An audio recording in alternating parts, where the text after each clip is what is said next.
जय गुरु जी। मैं डॉक्टर आनंद प्रदीक्षित आपके अपने जीवन प्रबंधन चैनल से और स्पिरिचुअल हीलिंग सेंटर से आपके सामने मुखातिब हूँ। परिवार प्रबंधन से ही जीवन प्रबंधन होता है। जीवन परिवार ने दिया है। आप परिवार को दोस्तों के आगे इग्नोर करते हैं, मित्रों के आगे इग्नोर करते हैं, या आप भूल जाते हैं कि आपका ये जीवन आपके माता पिता की देन है। कोई भी बच्चा केवल माता पिता के सेक्स का बाई प्रोडक्ट नहीं है, जैसा कि आजकल बच्चे सोचते हैं, क्योंकि उनके माइंड में केवल सेक्स भरा है और कुछ नहीं है। ये बड़ा प्यार का रिश्ता होता है। जब बच्चा जन्म लेने वाला होता है तो 9 महीने माँ जो गर्भ में रखती है, इतने प्यार से रखती है, इतने प्यार से संभाल के रखती है। मैंने कई बार ये बात कही है कि आप 2 किलो वज़न लेके नहीं चल सकते 24 घंटे। माँ आपको लेकर और पूरे टाइम जो है 9 महीने तक, 10 महीने तक कभी कभी आपको लेके चलती है। इस चीज़ की कद्र करिए। पिता पूरा पालन पोषण करते हैं, आपको पिता कर्कश लगते हैं और तमाम बातें लगती हैं। परिवार का प्रबंधन आप नहीं कर पा रहे हैं, और जब परिवार का प्रबंधन नहीं करते हैं तो फिर जो है आपके जीवन का प्रबंधन कैसे होगा। जिसने आपको जन्म दिया है उसी का आप प्रबंधन नहीं कर पा रहे हैं, उस परिवार को आप इग्नोर कर रहे हैं। इसको आप इग्नोर ना करें, मेरा आपसे यही कहना है। परिवार के रिश्ते निकट संबंध के रिश्ते होते हैं। जब संचार में हम पढ़ते हैं तो संचार में एक विज्ञान है जिसको निकटता विज्ञान कहते हैं, दैट इज़ कॉल्ड प्रॉक्सिमिक्स, निकटता विज्ञान। ये जो निकटता विज्ञान है, इसमें बताया जाता है कि हमारे कुछ रिश्ते जो होते हैं वो आलिंगन करने के, हग करने के होते हैं, कुछ रिश्ते हाथ मिलाने के होते हैं, कुछ रिश्ते प्यार से चूमने के भी होते हैं, कुछ रिश्ते गले से लगने के होते हैं, कुछ रिश्ते दूर से नमस्ते करने के होते हैं, कुछ रिश्ते और दूर से बात करने के होते हैं। हम दोस्तों को हक करते हैं और विपरीत लिंगियों को हक करते हैं।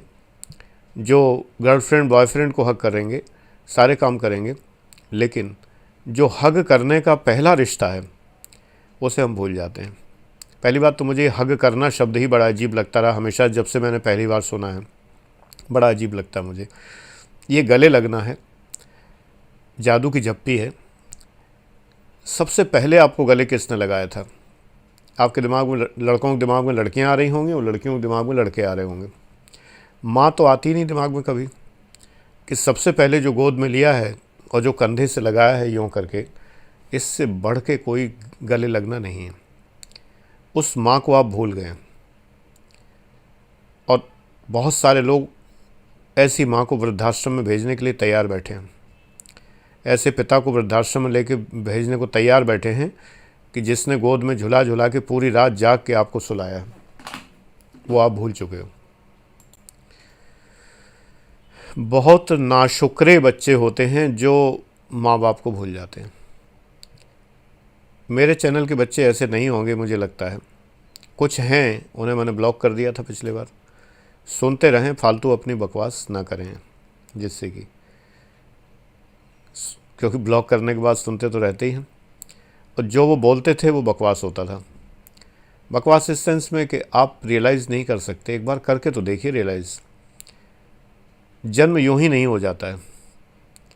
एक मुर्गी भी जो है जब अंडे को सेती है तो उसको भी बड़ी मेहनत करनी पड़ती है। हम तो इंसान हैं। माँ बाप का एहसान भूल जाना, इससे बड़ी निकृष्टता दुनिया में कोई नहीं है, और ऐसे लोग कभी फलते फूलते नहीं हैं। मैं आपको सही रास्ते पर ले जाना चाहता हूँ। आप मुझसे बहस करते हैं कि मेरे पिताजी ऐसे हैं, बहुत दुष्ट हैं, निकृष्ट हैं, ऐसे हैं, वैसे हैं। अरे तुम उनके सामने अच्छे बन के आओ तो। परिवार प्रबंधन तो करो, जीवन प्रबंधन तो मैं कर दूंगा चुटकियों में तुम्हारा। परिवार प्रबंधन तो तुम्ही को करना पड़ेगा। और मेरे चैनल पर युवा पीढ़ी है तो मैं उन्हीं से कह सकता हूँ। तुम्हारे पिताजी तो मेरे चैनल पर नहीं हैं, मैंने तो उनके लिए भी कुछ कहा हुआ है पहले, लेकिन वो लोग चूँकि हैं नहीं, गिनती के 2-4 लोग ही हैं जो देखते हैं, जो बच्चों में से नहीं हैं, बच्चों के पिताओं में से हैं। तो मैं यही कहना चाहता हूँ कि परिवार प्रबंधन तो करो पहले। गले लगने का हक सबसे पहले माँ बाप को, भाई बहनों को है। आप दुनिया को गले लगाते फिरते हो, केवल ये गिनते हो कितनों को लगाया गले से, कितनों से हमारा हगिंग का रिश्ता है, कितनों से किसिंग का रिश्ता है, कितनों से किस का रिश्ता है, किस चीज़ का रिश्ता है, ये गिनते फिरते हो खाली। स्कोर बढ़ा रहे हो खाली। एक बार भी ये नहीं सोचा कभी भी कि बड़े हुए तो क्या हुए, पूरे पूरे माँ की गोद में नहीं समा सकते तो क्या हुआ, माँ के पैरों पर सर रख के लेट तो सकते हो, माँ से कह तो सकते हो कि वो तुम्हारे सर दबा दे, सर में दर्द हो रहा है, बहन से कह सकते हो। क्या बिगड़ता है? रिश्ते सुधरेंगे अगर सुधारना चाहोगे तो। और ये रिश्ते जो सुधरेंगे ये एक बार की जादू की झप्पी, एक बार का प्यार, एक बार का ही, ये आगे का बहुत प्यार बढ़ाने वाला है, बहुत ज़्यादा। और जीवन के समस्त कष्ट दूर हो जाएंगे।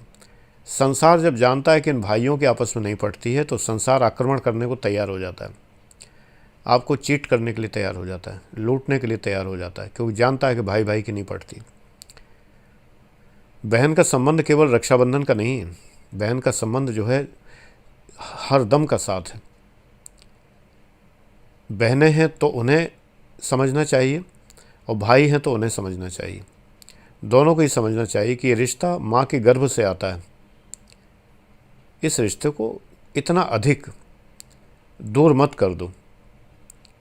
बहुत से भाई सोचते हैं कि बहन अब चलेगी, दहेज ले लगा के अपना गई, अब छुट्टी हुई, कंटक कट गया। गलत चीज़ है। बहनों से लड़ते हैं, बहनों पर अधिकार ऐसा जताते हैं या लड़ते हैं, इतने पॉजेसिव हो जाते हैं, तरह तरह से बहनों को परेशान करते हैं। अरे वो भी एक व्यक्ति है, पर्सन है। अगर आप उससे प्यार करते हैं तो आपके नियंत्रण में तो वो रहेगी रहेगी। अब मैंने यहाँ नियंत्रण वर्ड यूज़ किया तो महिला मुक्ति वालों को तो बड़ा बुरा लग जाएगा, बहन पर भाई नियंत्रण क्यों करे? अगर बड़ा भाई ये पिता नियंत्रण करता है कि नहीं करता है? बड़ा भाई ये पिता के समान अगर नियंत्रण कर रहा है तो कर सकता है, कोई बड़ी बात थोड़ी है। जब मैं यहाँ से नियंत्रण कर रहा हूँ आप पर, जिसका कोई भी डीएनए का रिश्ता नहीं है कहीं से भी, वो नियंत्रण कर रहा है तो भाई क्यों नहीं कर सकता? महिला मुक्ति वालों की तो बात ही छोड़ दो। उन्हें तो खाली जो है अच्छे भले परिवार में जो है वो सुलगाना है खाली, और कुछ नहीं करना है। कि वो सिर्फ जो है आपके अंदर एक ऐसी लड़कियों के अंदर आग जगा के और बस आपको केवल जो है रास्ते पे ढकेल देना है, प्रदर्शन के रास्ते पर, अंग प्रदर्शन के रास्ते पर और तरह तरह के अनैतिकताओं के रास्ते पर, महिला समानता के नाम पर और महिला मुक्ति के नाम पर और विमेन इक्वलिटी और विमेन एम्पावरमेंट के नाम पर आपको उस रास्ते पर धकेल देना है बस खाली। ये जो नारे लगाने वाले हैं, और इनमें से पुरुष ज़्यादा हैं नारे लगाने वाले, क्योंकि उन्हीं को आनंद आता है इन बातों में सबसे ज़्यादा।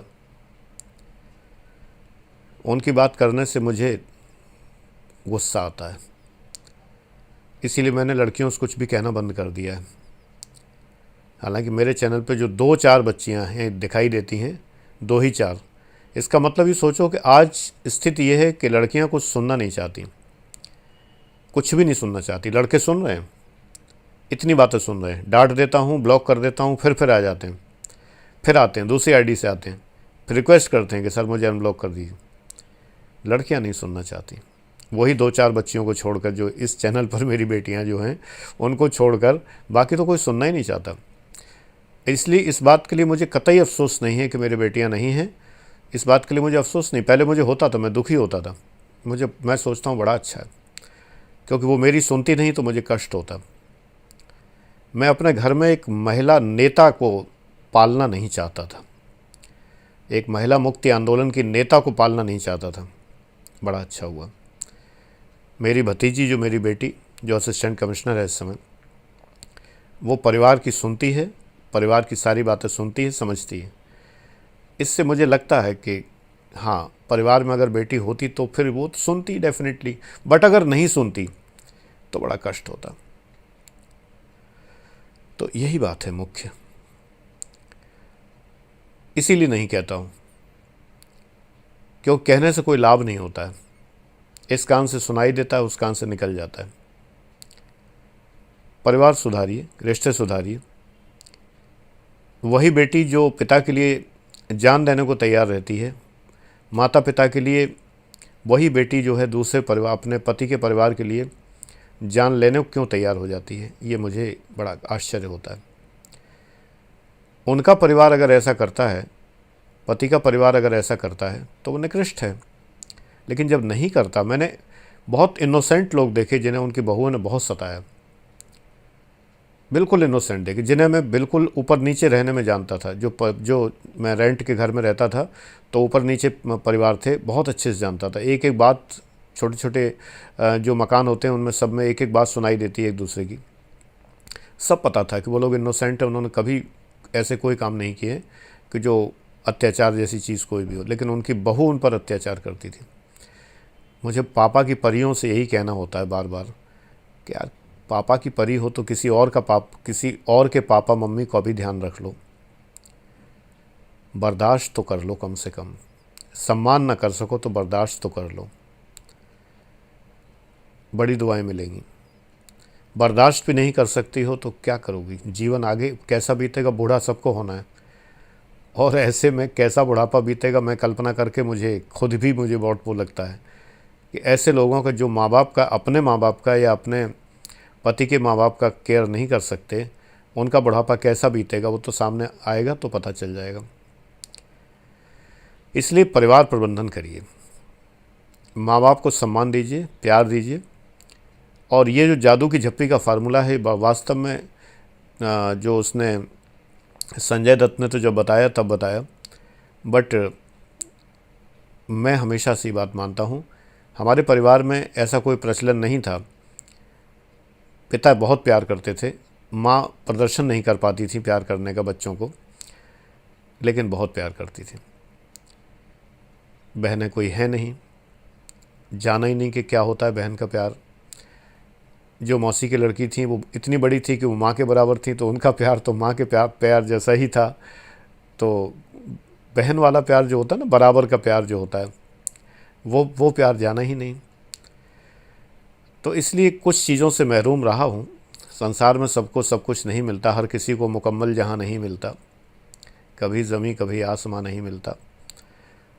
जब नहीं मिलता है तो वो कसक रह जाती है, तो अच्छी बात है। शायद उस कसक के कारण किसी लड़की को देखते समय पहली दृष्टि यही पड़ती है, यही पड़ती रही है बराबर की उम्र में भी, अब तो बेटियां लगती हैं सभी बराबर की उम्र में, कि ये बहुत अच्छी लड़की है, काश मेरी बहन होती। स्वाभाविक है, मैं कोई ऐसी बात नहीं कह रहा कि जो अपनी तारीफ हाँक रहा हूँ। नेचुरल है, अपने आप जिस चीज़ की कमी होती है वही तो होती है, इच्छा उसी की तो होती है। बहुत से लोग कहते हैं, जिसके लोग कहावत कहते हैं कि माँ बहन नहीं है घर में क्या, ऐसे लड़कियां बोलती हैं लड़कों से जो उन्हें छेड़ते हैं, परेशान करते हैं। मैं कहता हूं कि माँ बहन अगर घर में नहीं है तो उसी को तो कदर पता होगी कि बहन की कदर होती क्या है। जिसके नहीं है उसी को तो कदर मालूम है। माँ नहीं है घर में तभी तो कदर पता है। मेरे एक परिचित हैं, मैं उनके साथ बदायूं एक बार गया, किसी काम से वो गए थे, मुझे भी लेते गए, बोले चलो घूम आते हैं। घूमने गए, साड़ू भाई लगते हैं हमारे वो। तो वो अपनी नानी के घर गए, तो उनकी नानी बिल्कुल मेरी माँ जैसी लग रही थी, बिल्कुल बिल्कुल भी उसी प्रकार की। वैसे ही उनसे चला नहीं जाता था, वैसे ही उनके पैरों में सूजन थी, वैसे ही वो एक स्टैंड लेके चलती थी और बैठी थी। मैं तो वहाँ रो रो के मेरा मतलब रोना छूट रहा था, क्योंकि माँ इस संसार में नहीं है। जिस समय वहाँ गया था तो बुरी तरह आंखों में आंसू आ रहे थे, मैं बुरी तरह अपने को संभाले बैठा रहा। देखो, जब माँ नहीं होती तो माँ दिखती है, बहन नहीं होती तो बहन दिखती है। ये कहावत ही गलत है कि माँ बहन नहीं है। अच्छे लोगों के लिए कहावतों का अर्थ बदल जाता है, बुरे लोगों के लिए कहावत का अर्थ दूसरा हो जाता है। मैं उस दिन से आया, मुझे उस दिन से 7-8 साल हो गए, मुझे अभी भी याद है कि वो उनकी नानी जी मुझे बिल्कुल बिल्कुल देखने में एकदम ये लगता था कि मेरी माँ है जैसे। भले ही मैं फिर कभी नहीं गया, ना जाना हो पाया, लेकिन ऐसा होता है। मैंने तो एक बार राह चलते, एक बार सड़क चलते, कभी कहीं जाते हुए, ये बात शेखवाबाद के आसपास से गुजर रहा था, बाई रोड कहीं जा रहा था, तो रास्ते में ट्रैफिक में गाड़ी रुकी, तो एकदम से मैं चौंक गया बिल्कुल। मुझे लगा मेरी पत्नी की माँ जो हैं वो जैसे कि आ रही हूँ, वो भी इस संसार में नहीं है। मैंने पत्नी से कहा कि देखो बिल्कुल ऐसा लग रहा है। हम दोनों की आंखें भीग गईं। होता है ऐसा। परिवार सुधारिए, परिवार का प्रबंधन करिए। God bless you. ईश्वर आपको सलामत रखें। Thank you.